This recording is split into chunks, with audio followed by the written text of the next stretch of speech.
Let's take a look at Thrive HR.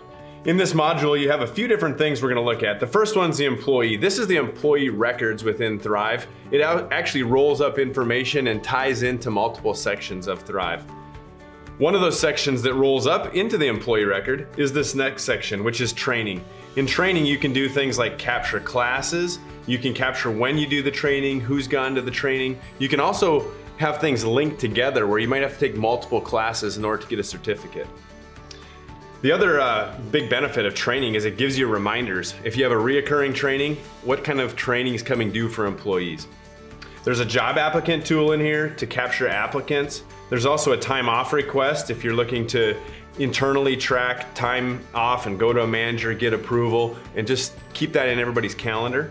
And then there's a project section. This is an area where you would track all your HR projects, whatever category or type you're doing. You can have requests that come in, somebody that approves them, and it gives you one spot to track that project. The last thing is audits. So if you're looking to do mobile-friendly audits, get feedback from employees, your audit section might be a great tool for that. So this is an overview of Thrive HR.